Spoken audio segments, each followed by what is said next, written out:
do capítulo 8 do livro Vinha de Luz, psicografia de Chico Xavier, autoria do Espírito Emmanuel. Marcas. Desde agora ninguém me moleste, porque trago no meu corpo as marcas do Senhor Jesus. Paulo, carta aos Gálatas, capítulo 6, versículo 17. Todas as realizações humanas possuem marca própria. Casas, livros, artigos, medicamentos, tudo exibe um sinal de identificação aos olhos atentos. Se medida semelhante é aproveitada na lei de uso dos objetos transitórios, não se poderia subtrair o mesmo princípio na catalogação de tudo que se refira à vida eterna. Jesus possui igualmente os sinais dele. A imagem utilizada por Paulo de Tarso em suas exortações aos Gálatas pode ser mais extensa. As marcas do Cristo não são apenas as da cruz, mas também as de sua atividade na experiência comum. Em cada situação, o homem pode revelar uma demonstração do Divino Mestre. Jesus forneceu padrões educativos em todas as particularidades da sua passagem pelo mundo.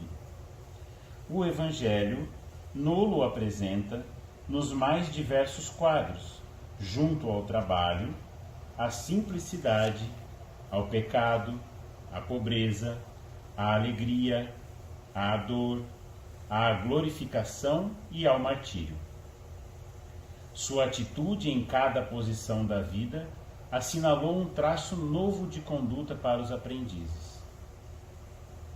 Todos os dias, portanto, o discípulo pode encontrar recursos de salientar suas ações mais comuns com os registros de Jesus. Quando termine cada dia, passa em revista as pequeninas experiências que partilhaste na estrada vulgar.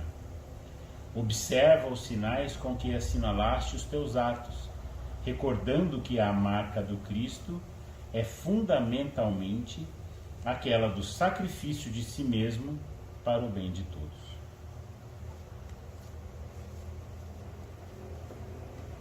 Senhor Jesus,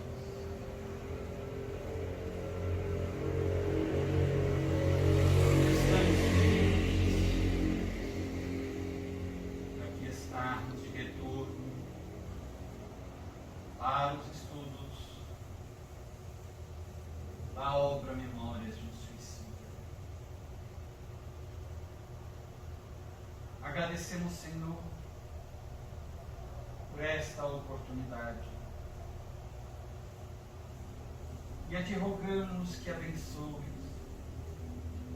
este nosso esforço de aprendizagem para que melhor compreendamos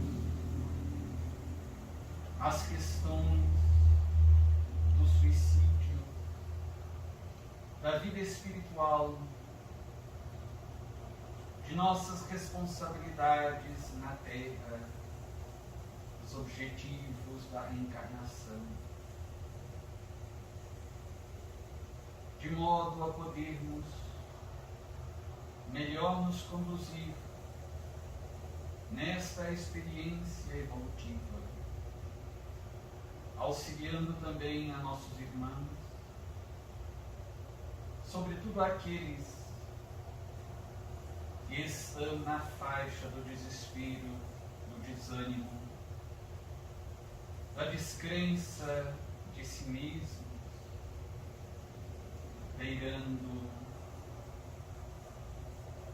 a loucura e o suicídio. Abençoa-os também, Senhor, sobretudo a eles que estão enfraquecidos na vontade e desistindo da experiência reencarnatória. A Ti dirigimos a nossa gratidão imensa reconhecendo todos os benefícios, todo o amor, toda a paz, toda a ternura que nos envia diariamente. E subam até Ti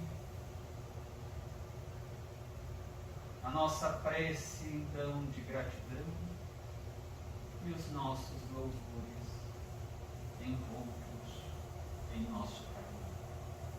Bendito sejas, Mestre, hoje e sempre. Graças a Deus. Então, para a gente poder iniciar rememorando um pouco do final da última aula, eu vou trazer só 2 slides rapidinho para a gente poder trazer alguns conceitos de volta à memória, a fim de darmos continuidade, então, ao estudo do livro.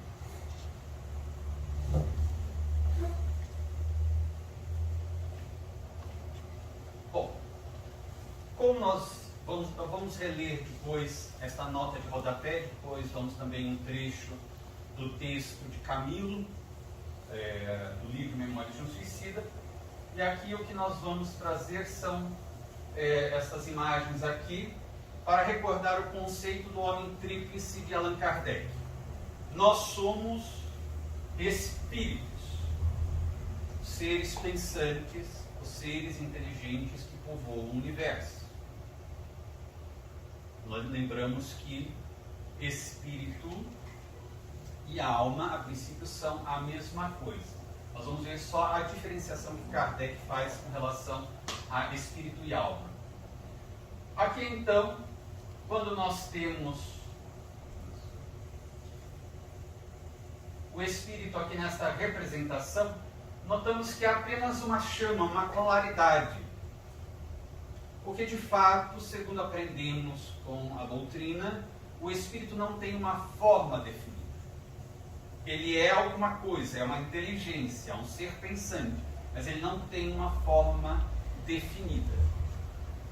Então nós representamos apenas para constar que existe um elemento aqui que é o espírito, uma chama, uma faísca. Aqui nós temos como se fosse uma faísca, uma estrela, apenas para representar a inteligência.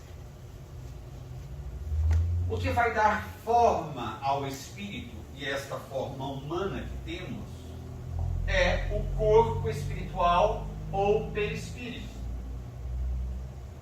Ele tem esta forma para o nosso estágio evolutivo e para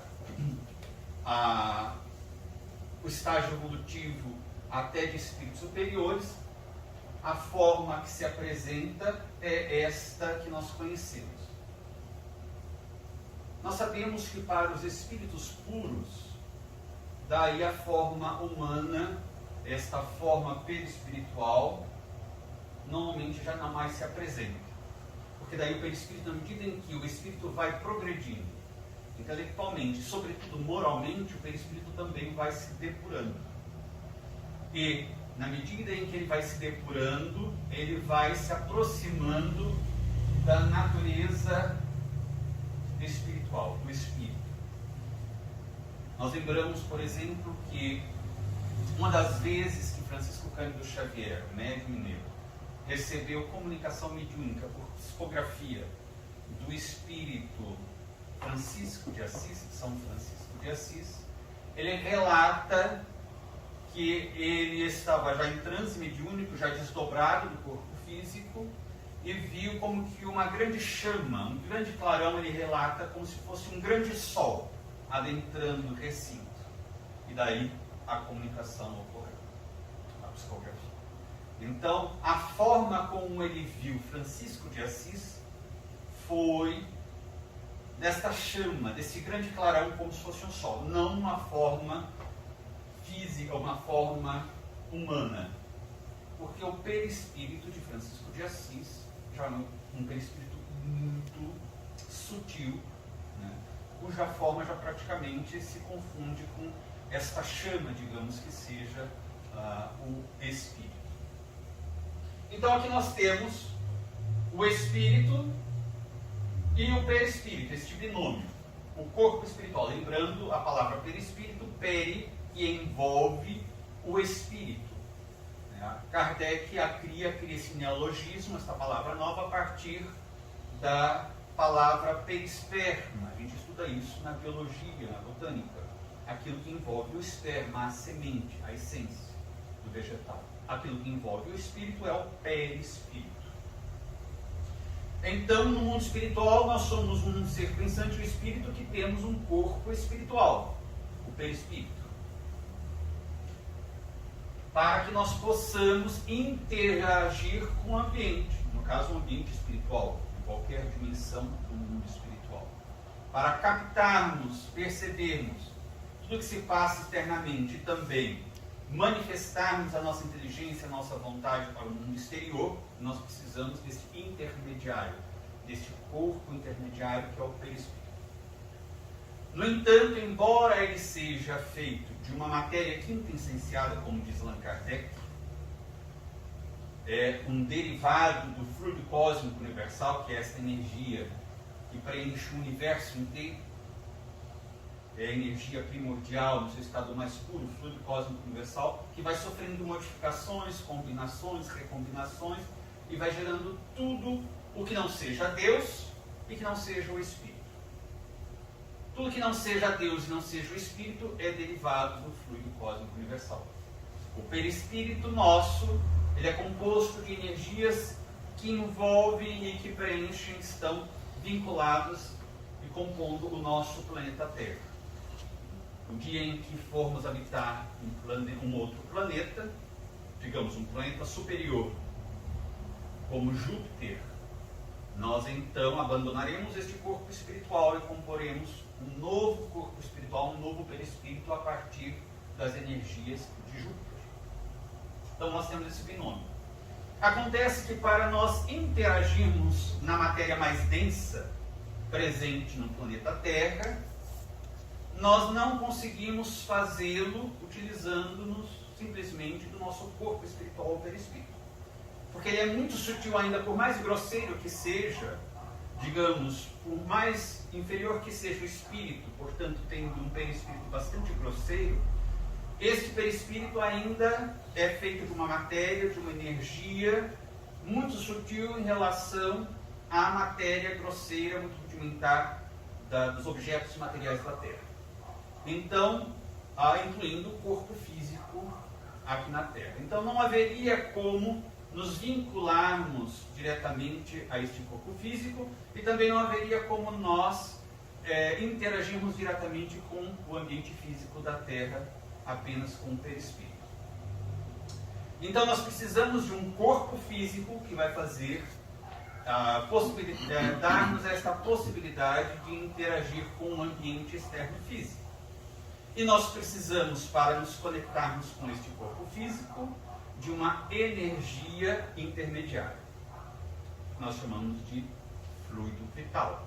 Allan Kardec também chama de fluido animalizado. Então nós temos o homem tríplice de Allan Kardec, que ele chama de alma. O espírito encarnado, ele chama de alma,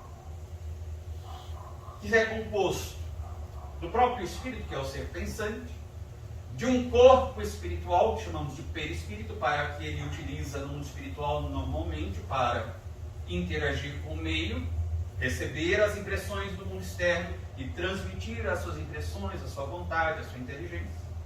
E nós temos um corpo físico, que vai servir também de intermediário, mas para que ele interaja com o meio físico denso da Terra e receba as impressões do meio físico denso da Terra.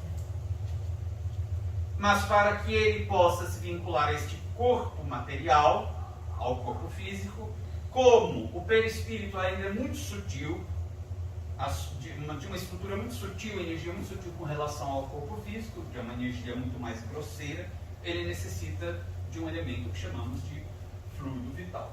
Por isso que nós temos aqui nessa segunda imagem, aqui são os elementos separados, a gente vê aqui o espírito, o perispírito com essa irradiação, é algo que não apenas está, digamos, internamente, mas extravasando também do corpo espiritual, que é a irradiação do próprio espírito, e o corpo físico aqui. Aqui nós temos essa outra imagem, o espírito, o perispírito, a representação aqui dessa estrela. Na verdade também é só uma representação, muito difícil representarmos essa vinculação com imagens, desenhos. E só para dizer que o espírito está por toda parte no perispírito, não dentro do perispírito ou num ponto isolado. Ele está vinculado, é uma energia que circula, que está vinculado a todas as células do perispírito. E depois o mesmo acontece com o corpo físico aqui. Cada célula do perispírito está vinculado às células do corpo físico. E essas vinculações ocorrem por meio do fluido vital. Por que estamos apresentando isso? Porque nós já estudamos, vamos recapitular nesta aula, a menção de Leon Denis na nota de rodapé, depois também essa mesma menção feita por Camilo no seu texto, a respeito do fluido vital, ou fluido animalizado, fluido animal, que Kardec também utiliza esse termo, ele usa os dois termos, que faz a vinculação do perispírito com o corpo físico. Nós já mencionamos que quando alguém se reencarna, existe uma programação do tempo que esta pessoa irá permanecer na vida física. Então o indivíduo já tem uma programação de permanecer reencarnado durante 30 anos, 50 anos, um século, 6 meses de existência. Portanto, ele se reencarna e quando ocorre essa vinculação do perispírito com o corpo físico, há uma quantidade de fluido vital suficiente para manter as vinculações célula a célula do perispírito com o corpo físico pelo tempo da reencarnação prevista. É possível nós nos reabastecermos de fluido vital durante o passe. A parcela de contribuição do encarnado, do passista, é exatamente com o seu fluido vital. E os benfeitores espirituais entram com a colaboração dos fluidos espirituais muito mais sutis, muito mais poderosos. E algumas vezes, ou muitas vezes, eles pedem colaboração de irmãos espirituais, irmãos que em sua reencarnação tiveram muito contato com a natureza, por exemplo, indígenas, não necessariamente, mas muitas vezes, desencarnados, e que trazem o fluido vital de plantas para que os benfeitores especializados na manipulação fluídica retransmitam esta combinação de seus próprios fluidos, os fluidos espirituais, este fluido vital de plantas, de vegetais, para o passista, que depois redistribuirá na aplicação dos passes naquele que está ali recebendo a fluidoterapia. Então, é possível reabastecermos de fluido vital, como é possível também gastarmos excessivamente e provocarmos com este gasto excessivo, descontrolado, uma desencarnação prematura. Tínhamos fluido vital para vivermos 50 anos de existência física e desencarnamos com 40, com 30, pelo desperdício de fluido vital nosso. E podemos fazer esse desperdício de várias formas. Vários comportamentos inadequados, comportamentos exteriorizados, mas também a nossa atividade mental, a nossa ansiedade muito grande, as nossas perturbações, a nossa ira constante. Então há muitos comportamentos que nós podemos ter que podem gerar um desgaste excessivo de fluido vital e levar-nos a uma desencarnação prematura por causa dessa escassez. Porque uma vez que este fluido vital que mantém as ligações das células do perispírito com as células do corpo físico, ele escasseia ou extingue-se, as ligações se rompem e daí nós temos o fenômeno da desencarnação. Daí não há mais o que vincule o perispírito ao corpo físico, não há mais a energia que anima o organismo físico e, portanto, ele começa, rompem-se as vinculações, há a desencarnação e o corpo perece, morre. Até aqui, alguma pergunta, alguma dúvida sobre estas questões? Espírito, perispírito, corpo físico e a vinculação do fluido vital. A gente vai ver na questão dos suicidas diretos ou indiretos. Este fluido vital, a gente imagina que se o indivíduo tinha uma programação de permanecer reencarnado 70 anos e se suicida com 30, havia grande quantidade ainda de fluido vital, vinculando o perispírito ao organismo físico. É este um dos grandes dramas, porque se há muita quantidade, há, como diz Camilo no seu texto, ecos, repercussões do que se passa no corpo físico, no caso da decomposição, repercussões no corpo espiritual ou perispírito, por causa dessas conexões fluídicas ainda. E as impressões, quando nós estudamos em O Livro dos Espíritos, as sensações, impressões dos espíritos, percepções, sensações dos espíritos no mundo espiritual, Allan Kardec vai falar exatamente das impressões físicas por causa ainda de resquícios de fluido vital no perispírito. Então é necessário, se nós não queremos ter estas impressões da matéria ainda sobre nós depois de desencarnarmos, esgotarmos todos os fluidos que sejam mais materiais. Por isso que a desencarnação de pessoas que estão por longo tempo sofrendo uma doença qualquer é muito mais tranquila normalmente, a não ser que o indivíduo se revolte com este processo da doença. Daí realmente o problema será da revolta. Mas é muito mais tranquilo no sentido de que este fluido vital está se esgotando paulatinamente.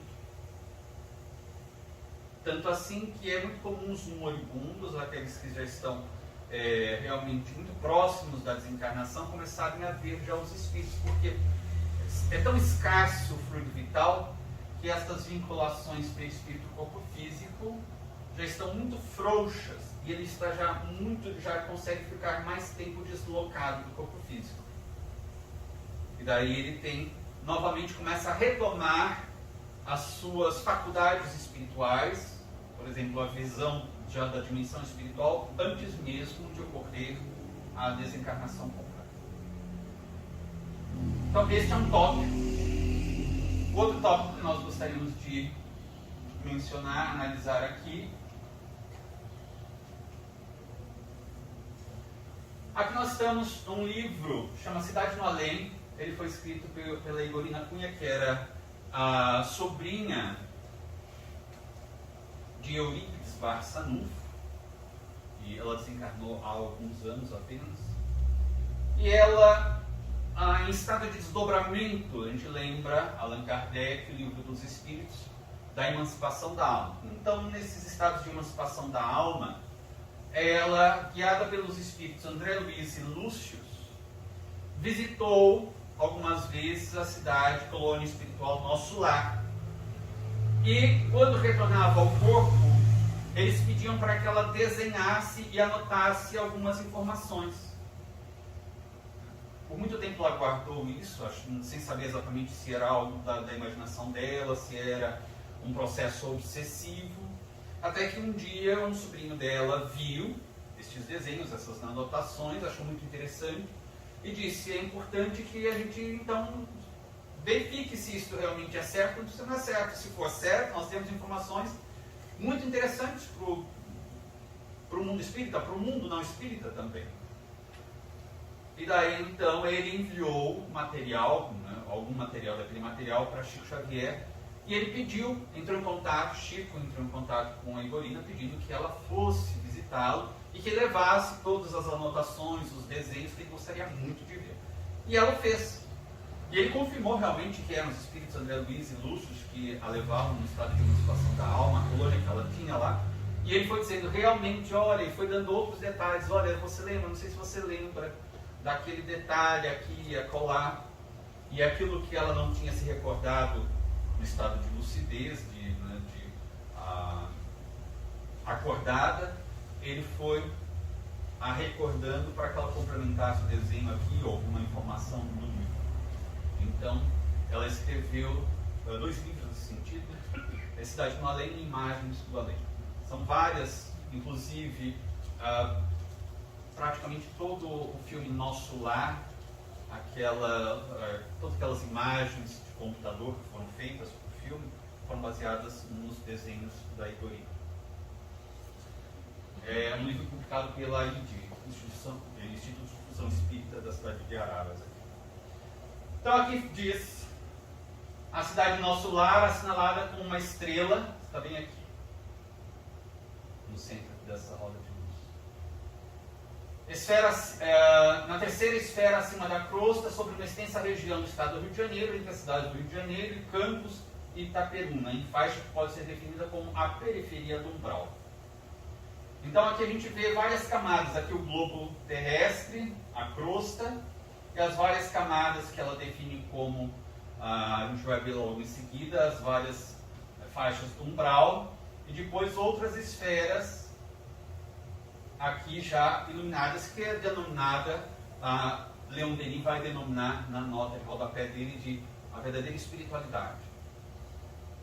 Porque a gente lembra que a palavra umbral, na verdade, foi introduzida, digamos, no conhecimento espírita, com esse sentido, por André Luiz. A gente pegará as obras de Allan Kardec e nós não temos a palavra umbral ali sendo utilizada, pelo menos não nesse sentido. Umbral significa aquele acesso que se tem a algum lugar, digamos, o umbral da casa, algum acesso, uma entrada que dá acesso à residência em si. Então, aquilo que é de passagem, que vai dar acesso a algum lugar. Aqui, então, nós temos umbral, seria no sentido daquela região que dará acesso realmente à espiritualidade, a região de luz. Então, nossa segunda imagem aqui, ela define as esferas espirituais de acordo com aqueles espíritos comentaram com ela, a ensinaram. Claro que pode ser, daqui lembramos Kardec, que ele fala que toda vez que faz uma classificação, ele pergunta sempre para os espíritos, isso nas obras básicas, se a classificação, na divisão que ele faz, que ele propõe, se está de acordo, se é boa ou não é, e daí ele próprio esclarece. É apenas uma forma de ser mais didático, de termos uma estrutura na nossa mente para compreender melhor. E ele sempre também diz que é possível que sejam apresentadas outras classificações, outras estruturas de organização daqueles conceitos, daquelas informações. Então aqui nós temos uma organização dessas informações, uma estrutura, uma classificação que a Igorina, com base nos esclarecimentos desses dois espíritos, nos oferece apenas para uma questão de compreensão, para a gente ter uma visualização melhor dessa questão das dimensões espirituais. Então aqui nós vemos, aqui no meio, a crosta, a terra,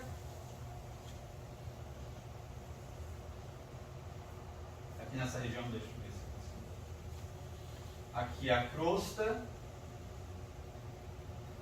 e o primeiro item que ela coloca, o núcleo interno. Então, bem no centrinho aqui, a bolinha mais ao centro seria o núcleo interno. Depois temos essa parte amarela, e no interior da parte amarela, nós teríamos então o núcleo externo. Então, aqui bem no interior nós temos a bolinha primeira lá do interior, nós temos o núcleo interno, e depois a segunda bolinha seria esta com uma lateral amarelada, mas o interno dela seria o que ela chama de núcleo externo.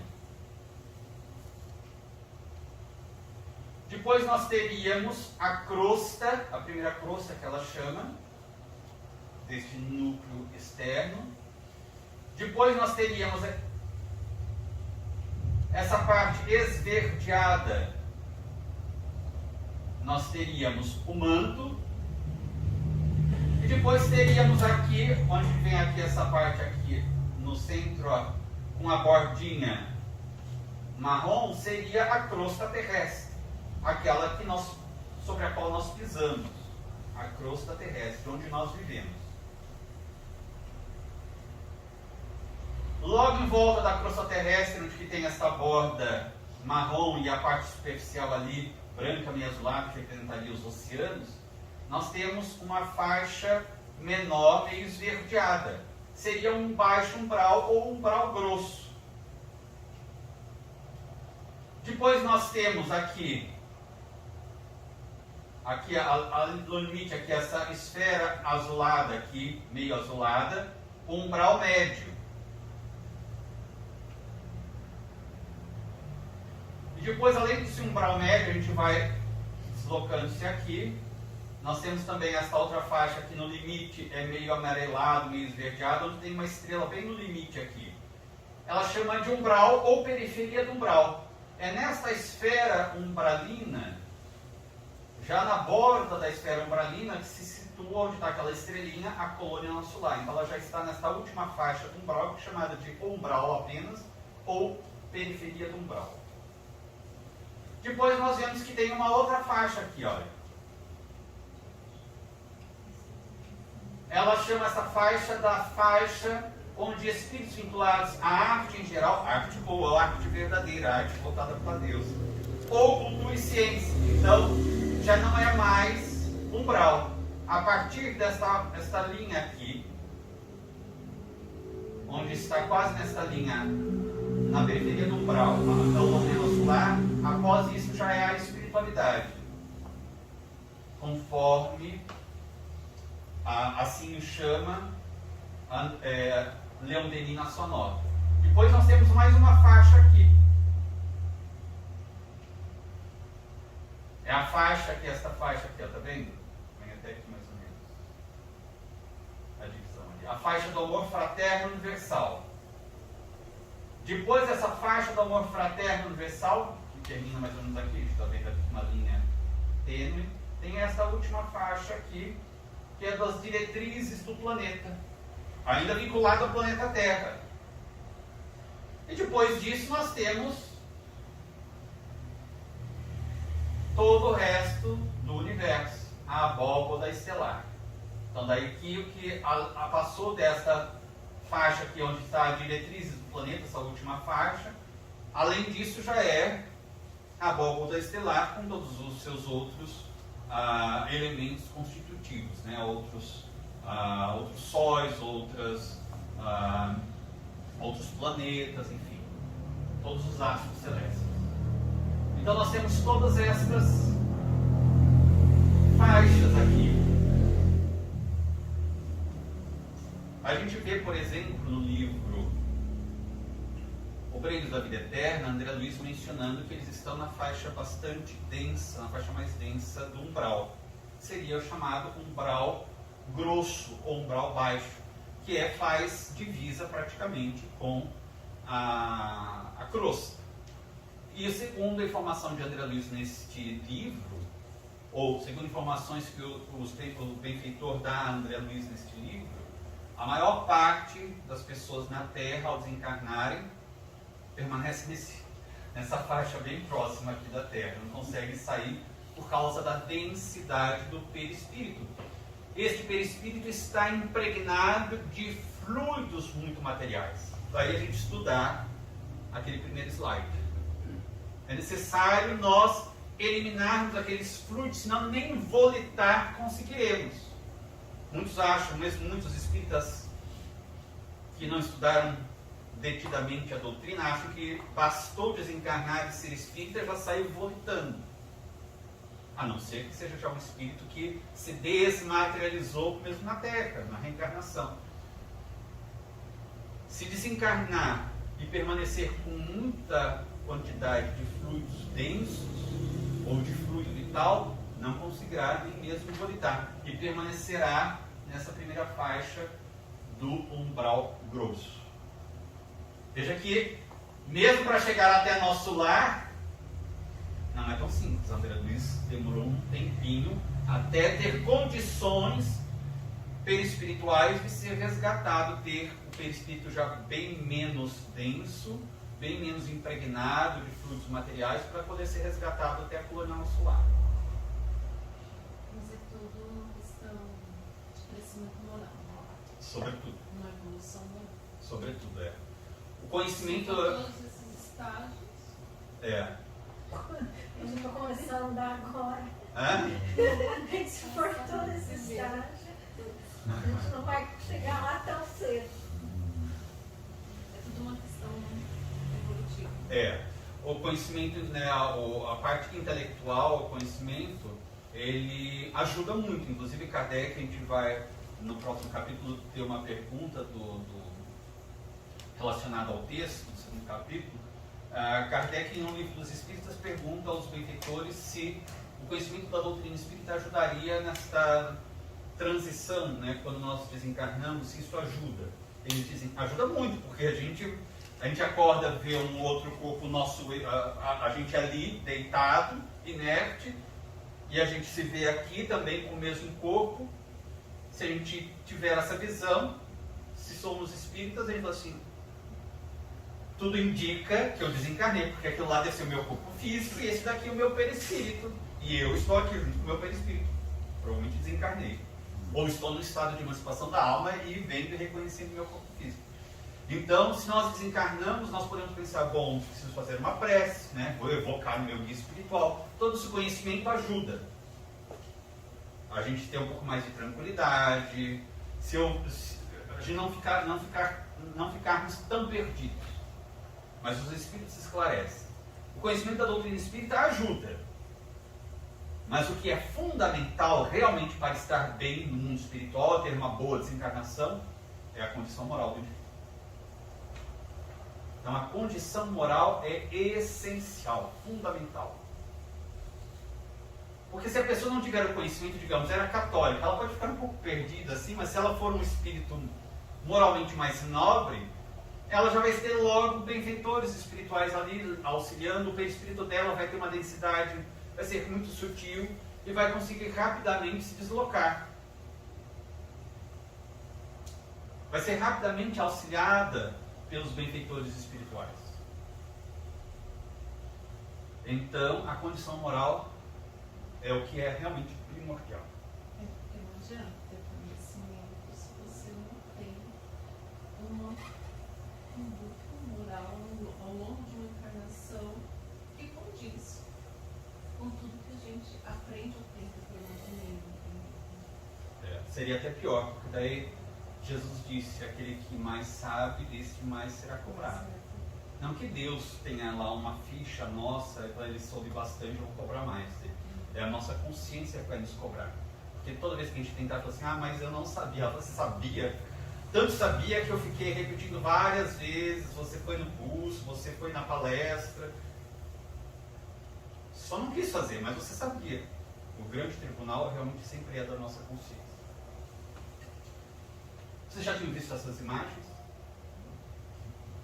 Bem interessante. Quem tiver interesse, Cidade de Malém tem imagens de Malém. Imagens de Malém eu não sei se ainda, eu creio que esteja esgotado. Talvez consigam em sebo, é mais fácil de encontrar imagens de Malém. Mas o Cidade de Malém sempre tem edição, sempre tem disponível para vender nas livrarias espíritas, nas distribuidoras espíritas, na Amazon.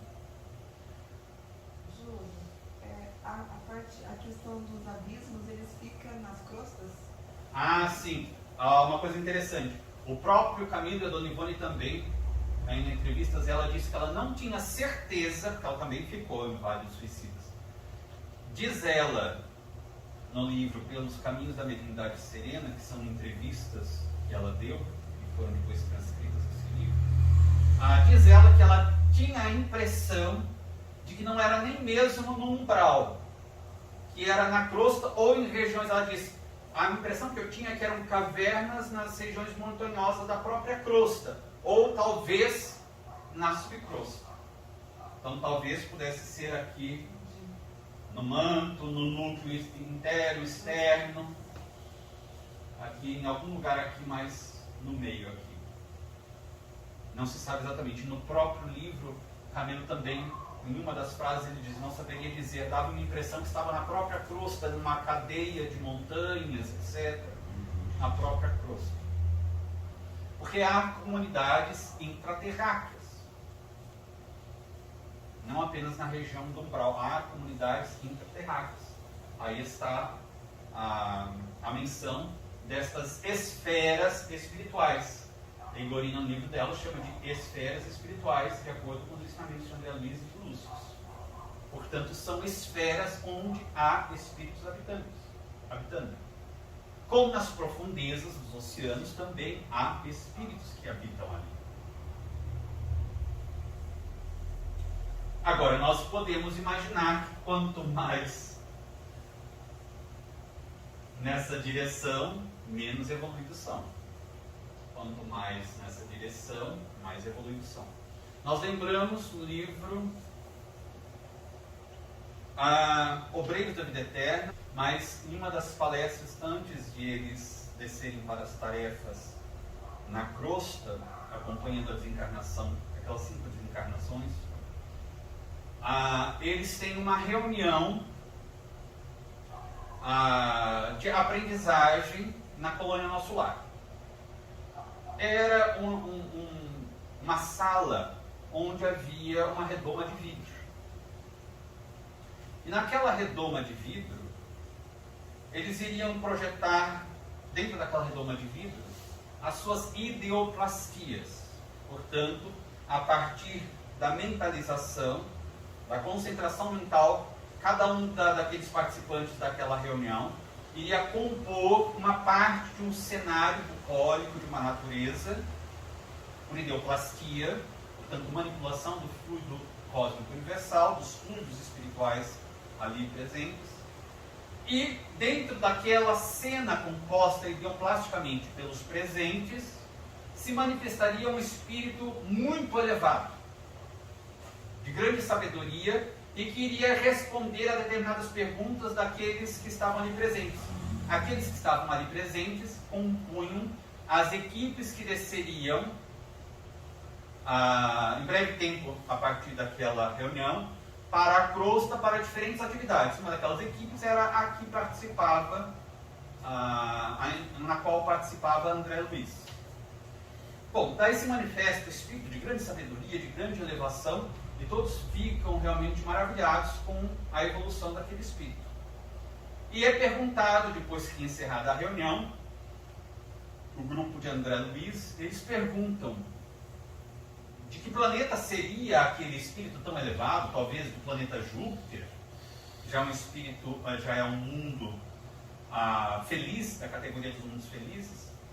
E daí o benfeitor diz, por mais que realmente ele seja já um espírito iluminado e nos dê a impressão de já ser um habitante de outro orbe muito mais evoluído, ele é habitante do planeta Terra, mas das esferas superiores do planeta Terra. Então a gente já imagina, sendo da arte, da esfera da arte em geral, da cultura, ciência, do amor fraterno universal. Era um espírito elevadíssimo, mas ainda pertencente ao planeta Terra. Então é interessante isso. Sabe o que me choca? Porque desde que eu comecei a frequentar o Espiritismo, a primeira leitura que me foi dada foi Violetas na Janela.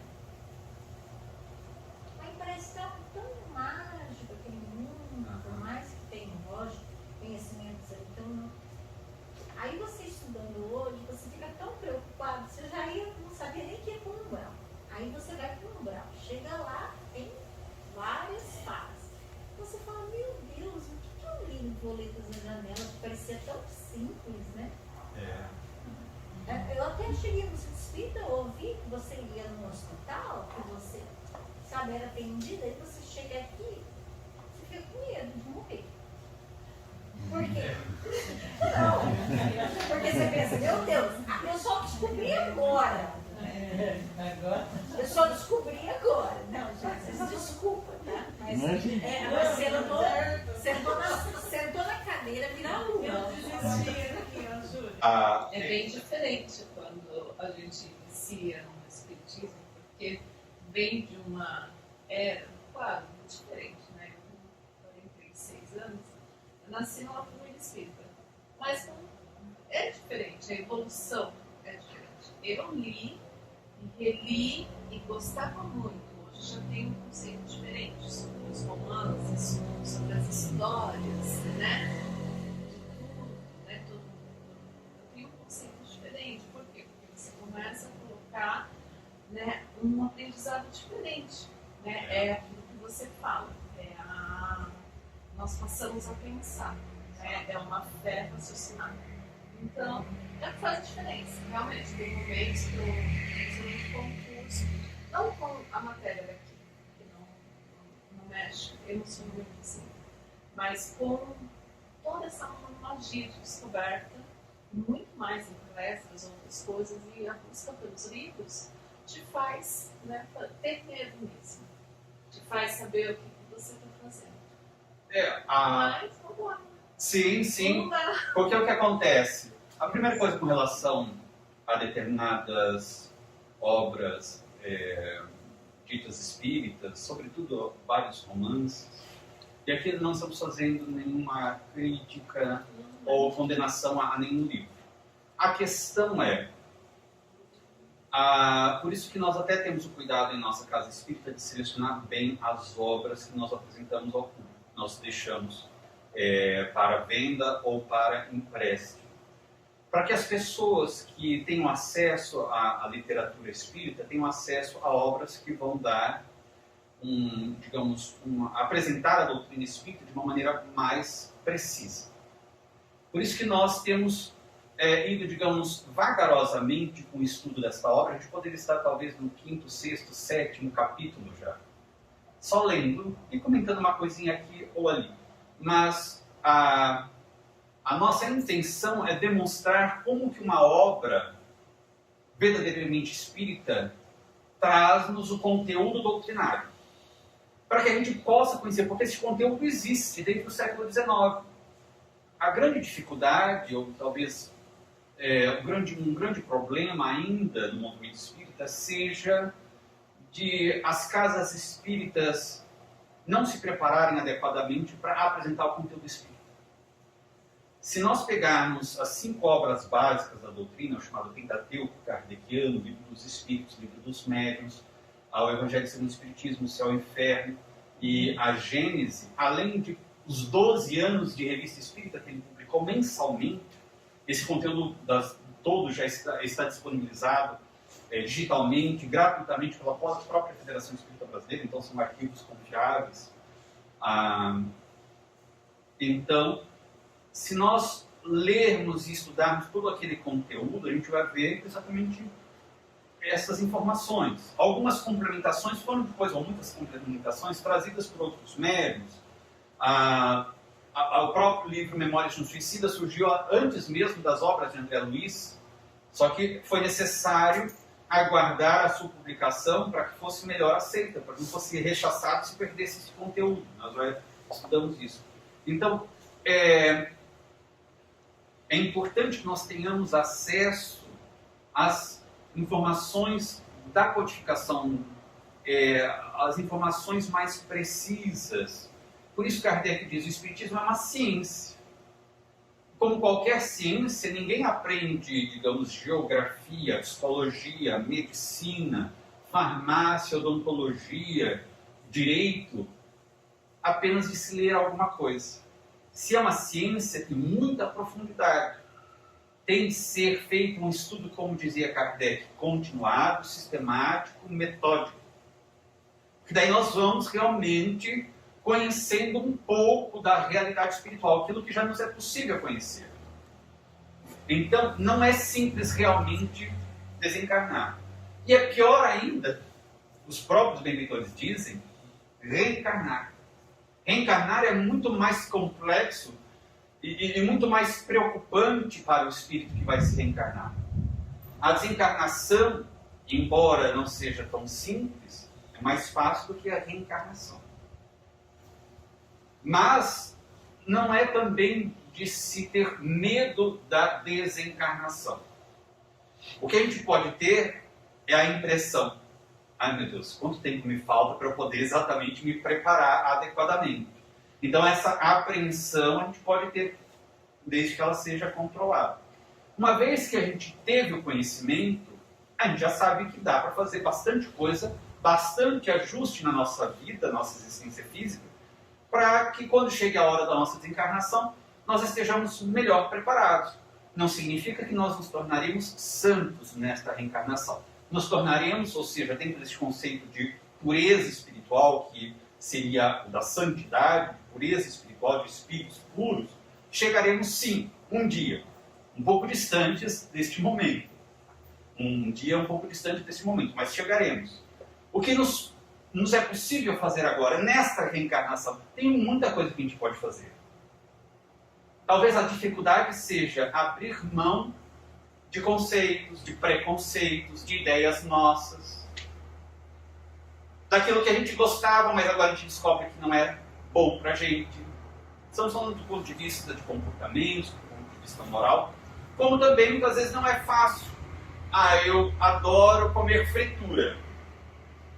Mas me dei conta que o médico disse também que não é bom eu comer fritura mais, porque eu já estou com problema disso, daquilo. É uma adaptação que exige esforço, que às vezes é muito difícil se a pessoa adora gordura, fritura. Ela vai ter dificuldades, mas se ela fizer um esforço, ela consegue. Ela adapta a vida dela, muda, ela passa a desenvolver um outro gosto, ela passa a adorar, sei lá, alguma outra coisa. De repente ela descobre que ela adora saladas. Ela não comia, mas agora que ela tem de comer, ela começa a inventar um monte de salada diferente, com ingredientes diferentes que ela nem conhecia e passa a adorar aquilo. Faz um esforço de adaptação e depois se torna algo mais tranquilo. Então, na nossa existência física, a dificuldade seja normalmente de adaptação para um novo modo de viver e de ver o mundo. A gente não pode mais ver o mundo da mesma forma que a gente via antes. Em qualquer situação, dentro da família. A gente tem uma situação qualquer, um problema dentro da família. Antes do Espiritismo, nós tínhamos uma visão daquele tipo de problema. Com o Espiritismo, a gente tem uma outra visão. Com o Espiritismo, nós sabemos que somos espíritos reencarnados naquele núcleo familiar com uma razão justa. Talvez inimigos do passado que estejam juntos ali para a reconciliação. Tem um texto no Evangelho segundo o Espiritismo que diz assim: talvez os pais, o pai ou a mãe, tenha sido responsável por aquele espírito sofrer muito. Então, ele entende que se o filho agora é rebelde contra ele, nem gosta dele ou dela, tem uma razão justa. A minha tarefa é fazer o possível para reconquistar a confiança daquele espírito. Eu traí a confiança dele, é natural que ele não me confie em mim, nem goste de mim. Digamos, alguém me trai vergonhosamente, me maltrata. Eu terei dificuldades de aceitar aquilo. Há um processo de recuperação de confiança, há um processo para que eu consiga superar a minha mágoa, a minha raiva, o meu ódio, consiga tolerar a pessoa, quem sabe mais um pouco eu consiga até gostar da pessoa e um dia vou amar aquela pessoa. Mas de início é um processo. Então, se eu tenho essa dificuldade com qualquer pessoa que me faça algo de ruim, se aquele espírito, quem eu prejudiquei, quem prejudiquei, está reencarnado como meu filho, eu tenho que entender que é um processo. Talvez demore mais de uma reencarnação para aquilo diluir intimamente nele. Pode acontecer também de um pai ter uma dificuldade muito grande com o filho, não aceita o filho toda hora, está criticando o filho, só critica, só critica, só critica. Talvez este pai seja um espírito que tenha sido prejudicado por aquele filho. Os irmãos, ou no trabalho, ou qualquer situação, em questões, por exemplo, de guerra, em questões sociais, a gente vê tudo como uma lente diferente, que é a lente da verdade, a lente do que o Espiritismo nos apresenta, que é a revelação da verdade, da lei de Deus. Então, e este processo é difícil, porque o que mais há é encontrarmos espíritas que conhecem bem a doutrina espírita, mas continuam ao ver, ao enxergar, ao contemplar o mundo, em todas as suas relações, na família, no trabalho, na sociedade, ainda continuam com as lentes antigas, as lentes materialistas. Parece um paradoxo, mas grande parte dos espíritas, quando a gente vai conversar naturalmente assim qualquer assunto, expelem, manifestam conceitos ou raciocínios materialistas. Então, mas você é espírita. Mas também a gente tem que separar as coisas. Também a gente não pode levar tudo assim, com a visão do espiritismo. A gente vai levar então qual visão? Então veja que é um indivíduo em conflito.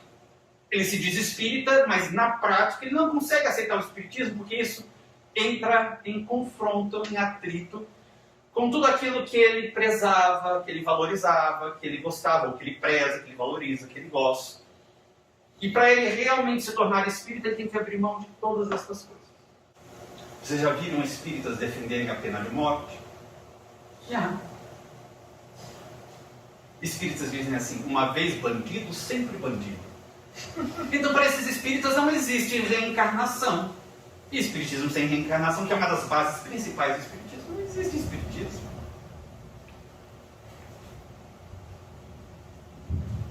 Notam os paradoxos? Eu estudo espiritismo, eu me digo espírita, mas os meus conceitos são materialistas.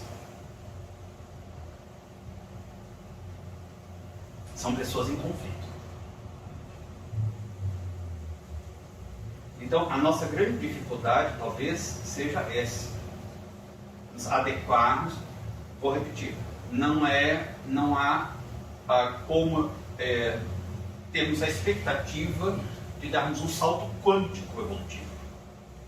E nem se espera isso da gente no nosso nível evolutivo, porque, por isso, Allan Kardec, em Os Bons Espíritas, colocou, reconhece-se o verdadeiro espírita, que é o verdadeiro cristão, são a mesma coisa, pela sua transformação moral. Ele não disse que ele tem que se transformar de um espírito ainda muito imperfeito para um espírito já de luz. Ele não disse isso.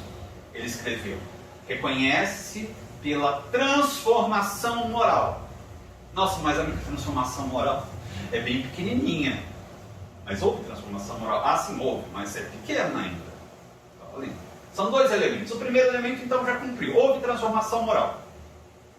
E pelos esforços que empreende sempre. Não é um dia na semana, uma vez, de vez em quando, todos os dias ele empreende este esforço. Para não se deixar arrastar pelas suas próprias más paixões. Então já reconhece que na Terra as pessoas têm paixões inferiores, todos temos, todos. Porque é próprio de espíritos imperfeitos que habitam mundos de provas e expiações, que é um mundo inferior.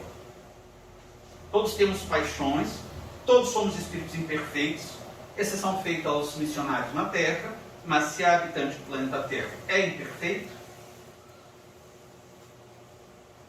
está lá no Livro dos Espíritos, uma das características.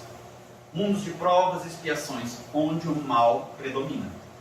O mal predomina em razão de quê? Das árvores serem más? Não. Dos seres humanos que habitam a Terra serem maus. Então o mal predomina na Terra porque nós somos ainda predominantemente maus. Imperfeitos. Mal é a ausência do bem, é o descumprimento da lei divina. Nós descumprimos o tempo todo.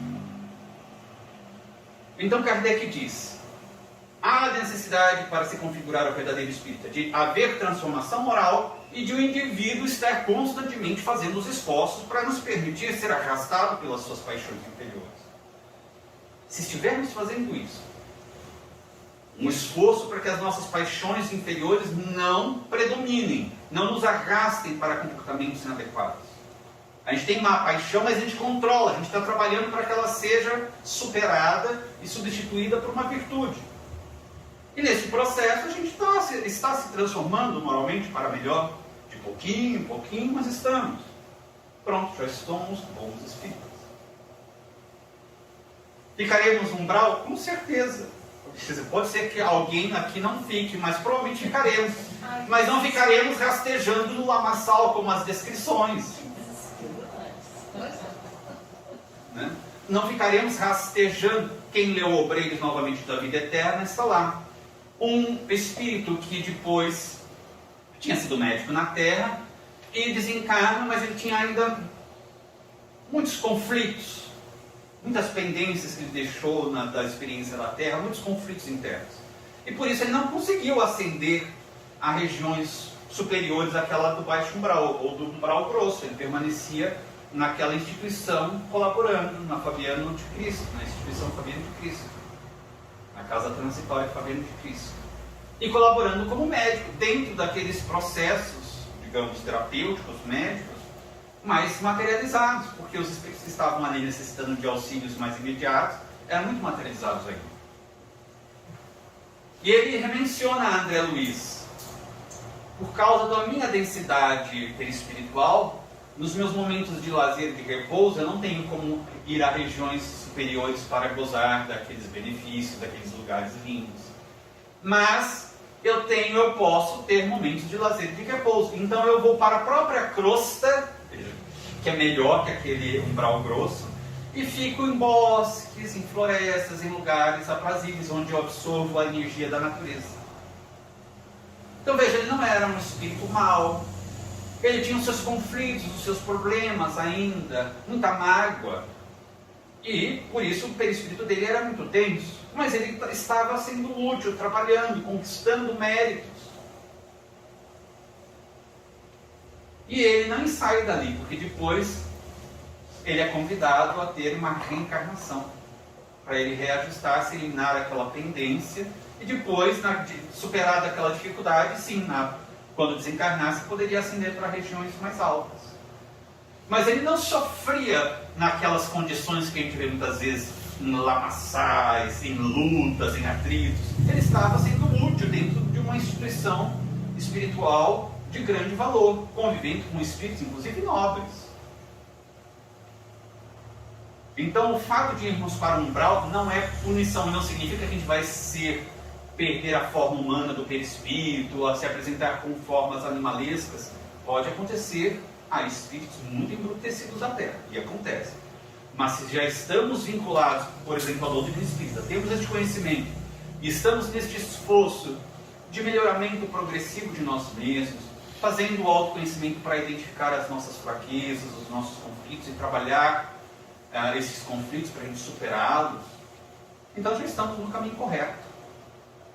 O fato de não subirmos para a convivência com o pessoal aqui do amor fraterno universal, e nem temos uma reunião com o pessoal que faz as diretrizes do planeta, realmente fica muito difícil a gente sair do nosso estágio evolutivo e conviver com esses espíritos, que já são espíritos iluminados. Mas podemos sim ficar. André Luiz está aqui na região do umbral, da periferia do umbral. Aliás, na colônia Nosso Lar nós temos Sheila, o espírito Sheila. Quando ela se materializava, ou Mei, quando Sheila se materializava por meio das faculdades ectoplasmáticas do médium Peixotinho, ela se materializava, e porque o ectoplasma dele assim o permitia, ela podia materializar-se, não apenas materializar-se, mas também irradiar a própria luz dela. E é um habitante de Nosso Lar. Nina Aroeira, um espírito também que irradiava a luz quando se materializava por Peixotinho. Se a gente conseguir sair, por exemplo, mesmo quem fique no umbral grosso ou baixo umbral, ir para uma casa de atendimento como a de Fabiano de Cristo, conviver com aqueles espíritos, ser útil ali de alguma forma, está ótimo. Daí a gente pode ir para um umbral um pouco menos denso. Quem sabe a gente vai para uma colônia equivalente a Nosso Lar. A gente tem que pensar que nada disso é punição. Nada disso é punição. Quando a gente vê todas aquelas descrições horríveis do livro Memórias de um Suicida, ou de outros livros, o próprio Obreiros da Vida Eterna, que fala de espíritos que se apresentam na forma de dragões, aquelas regiões horríveis, Tudo aquilo não é criação de Deus, de forma nenhuma. Tudo aquilo é criação mental das pessoas, por ideoplastia. Leiamos o Laboratório do Mundo Invisível, em Livro dos Médiuns, ou falando sobre os fluidos, o capítulo dos fluidos em A Gênese. Ali veremos. A gente só não vê os aspectos horríveis aqui de onde nós estamos, não aqui no Centro Espírita, mas a chamada psicosfera, das ideoplastias, das formas pensamento. A gente não tem evidência. Se nós tivéssemos evidência,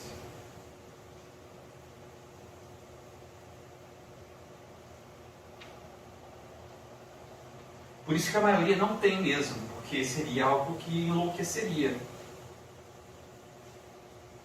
Ainda em O Brilho da Vida Eterna, quando eles vão visitar um dos que estavam para desencarnar, no hospital, André Luiz se surpreende e pergunta ao benfeitor: se os encarnados vissem as cenas espirituais que nós estamos vendo, o benfeitor sorri e diz assim: provavelmente entrariam em estado de certa loucura, pelo menos por alguns minutos.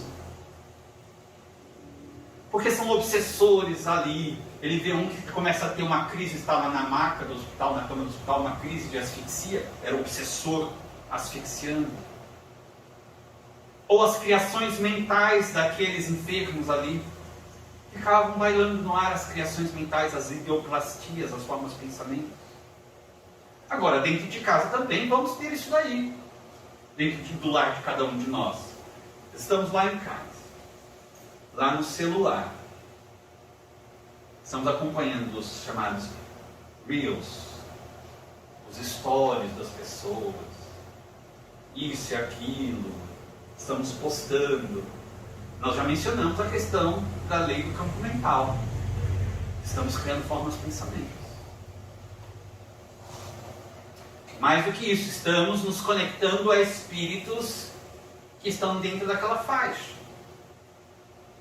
Muitas vezes, se nós não temos o hábito da oração, de boas condutas morais, a nossa casa não tem defesas magnéticas, esses espíritos entram. Vamos assistir um filminho em casa. Vamos ouvir uma música. Os espíritos que estão afins dentro daquela faixa de conteúdos, tem também. Aliás, se nós lermos as obras de Platão, ele já mencionava, muito cuidado com a música que se oferece ao povo. Podemos identificar o nível evolutivo do povo de uma comunidade pela música que essa comunidade gosta de ouvir. Porque além de tudo, nós vamos atrair espíritos afins. Adoro música mais romântica, picante. É errado? Não, nada é errado.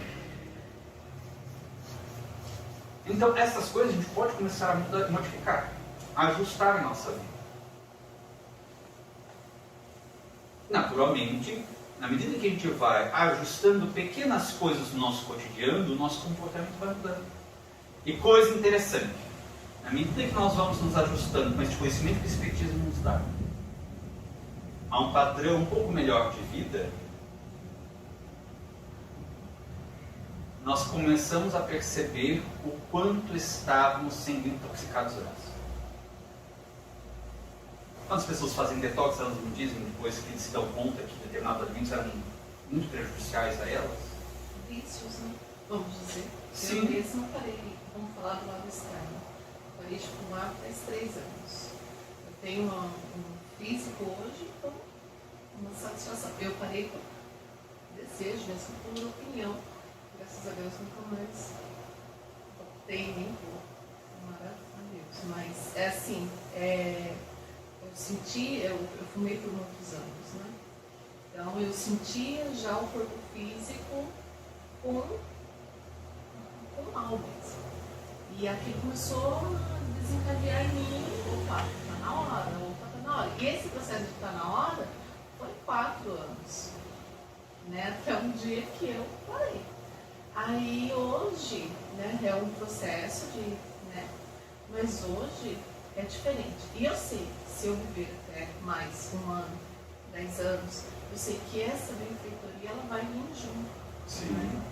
Exato. Mas eu acho que é bem parecido. Vamos dizer assim. É exatamente isso. A gente percebe a diferença, a gente percebe como tudo nos fazia mal.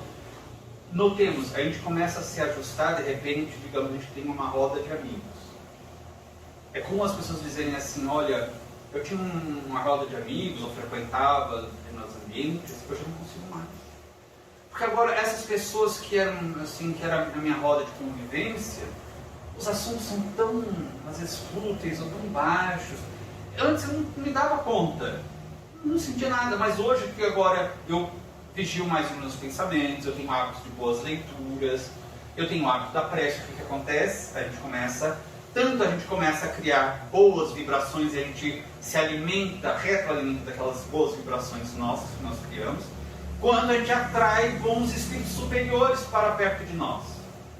E as irradiações deles são muito sutis, delicadas, muito agradáveis. Daí quando a gente vai numa roda onde as pessoas estão irradiando, criando formas de pensamentos muito baixas, de vibrações muito densas, atraindo também espíritos muito densos, muito inferiores, a gente já não se sente mais bem. A gente começa a se sentir incomodado, a gente começa a se sentir pesado, a gente começa a ter náusea, dor de cabeça, e a gente se dá conta que a gente não consegue mais permanecer naquela convivência. Significa que a gente gerou um progresso, nós realizamos um progresso sobre nós mesmos. Então é bem interessante a gente observar essas questões, porque a gente pode, paulatinamente, ir realizando progressos. E evidentemente, quando desencarnarmos, estaremos muito melhores. Então não há necessidade de ter o medo. Agora é importante ter a consciência desperta e realizar o que seja possível dentro do nosso patamar evolutivo. Está lá, na lei do trabalho. Qual o limite do trabalho na Terra? Os espíritos respondem: o limite das forças. Deus deixa inteiramente livre o homem a esse respeito. Qual é o meu limite? Se eu realizo dentro do meu limite, está ótimo. É isso que se espera de mim. Bastará o homem não fazer o mal para agradar a Deus e garantir a sua posição futura? Os espíritos respondem. Pergunta de Allan Kardec. Os espíritos respondem: não, não basta. É necessário fazer todo o bem no limite das próprias forças. Notemos, cada um tem um limite. Um está num estágio evolutivo muito rudimentar, tem um limite muito menor. Outro já está mais avançado, tem um limite maior. Então fazer aquilo que não seja possível dentro dos nossos limites é o que se espera, o que a nossa consciência espera de nós. O grande problema sempre vai ser a nossa consciência. Então por isso nós precisamos dialogar com ela. Perguntar a ela: consciência, eu estou indo bem? Não, não está não, porque o seu limite é bem mais para frente, você está meio preguiçoso. Ah, desculpa, então vamos fazer um pouco mais de esforço. O medo, às vezes, ele pode ser bom porque ele nos freia de alguma coisa, mas nesse caso, a gente tem que fazer o bem, a gente tem que buscar progredir, porque a gente tem consciência, a gente tem um livre-arbítrio de que a gente sabe que tudo que a gente fizer para o bem, a gente vai colher o bem e vice-versa. Então a gente tem que agir corretamente, não por medo, né? Porque a gente sabe que a gente vai colher o que a gente planta, vamos dizer assim. Exato, esse é o nível de consciência já do espírita, é um nível de consciência diferente. Para quem está num nível ainda mais rudimentar, evolutivo, um pouco inferior, aqui não estamos falando de ser melhor ou pior do que ninguém, mas um nível de entendimento um pouco inferior. Ainda são, por isso são importantes algumas religiões, as verdadeiras, não aquelas criadas apenas para fins comerciais, mas as verdadeiras. São importantes essas religiões, algumas religiões, porque exatamente ainda atendem àqueles que necessitam de algo que lhes imponham certos freios, por exemplo, pelo medo. Intimidação. Intimidação. Por que nós lemos determinadas coisas que nos chocam, talvez, dos livros mosaicos. Porque um povo recém-liberto da escravidão, sem nenhum freio, ele precisava impor freios. Por isso ele apresenta Deus que pune. Um Deus que pune. Né? Mas, quando Jesus veio, ele já ele já sabia que nós teríamos condições de compreender um Deus de uma outra forma. E notemos que, até hoje, parte da população ainda tem dificuldade de entender Deus é amor. Tanto é assim que as pessoas dizem assim: eu espero que Deus puna você. E a gente vê isso mesmo no movimento espírita. O espiritismo não prega isso, mas no movimento espírita muitos espíritos ainda estão no Deus terror, no Deus punitivo, no Deus castiga. Daí só adapta os conceitos, né? Muitos espíritas acabam, ou que ainda não entendem bem o espiritismo, Ameaçador, né? Deus está vendo, né? Ameaçam assim, que a pessoa, tenho certeza, vai ter uma expiação, que Deus vai punir, porque vai ter uma expiação, vai vir desse jeito, daquele jeito.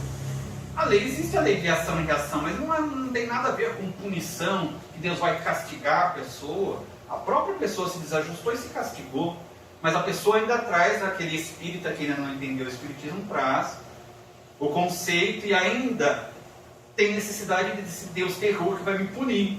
E vai me punir. Ele vai me punir, não, vai punir o outro, melhor dizendo. Né? Vai punir o outro.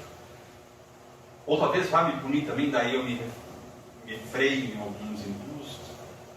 Tudo isso é questão de estágio de consciência, de nível de consciência. O espírita, realmente o verdadeiro espírita, ele vai estar tranquilo com relação ao seu futuro, porque ele procurará realizar todo o bem que lhe seja possível, ele procurará se transformar por meio deste esforço diário de conter as suas más paixões. Ele sabe, ele já identificou, fez o processo de autoconhecimento, identificou as suas tendências negativas, nós sabemos. E daí eu vou tentar frear. Eu tenho uma tendência à mentira, eu tenho uma tendência à fofoca, eu tenho uma tendência à inveja, eu tenho uma tendência ao orgulho. Eu vou trabalhar cada uma dessas coisas. E quanto mais eu me esforço, mais eu atraio os benfeitores espirituais para perto de mim. Quanto mais eu procuro fazer o bem, mais eu atraio os benfeitores, os espíritos superiores para perto de mim. E esses espíritos superiores vamos assessorar no momento da nossa desencarnação. É o tema, a gente tem tratado bastante do livro, que tem muita vinculação com o que estamos estudando em Memórias de um Suicida, Obreiros da Vida Eterna. Todos aqueles 5 casos de desencarnação que mereciam um atendimento especial eram de pessoas que se dedicaram bem. Tinham seus conflitos, tinham seus problemas, mas se dedicaram ao bem, fizeram seu esforço de autotransformação. Longe de serem espíritos super evoluídos, mas mereceram assistência de espíritos nobres, acompanhando cada passo do processo de desencarnação. Então, logo foram desencarnados, foram levados para a Casa Transitória Fabiana de Cristo e depois foram levados para a colônia Nosso Lar. Tudo bem?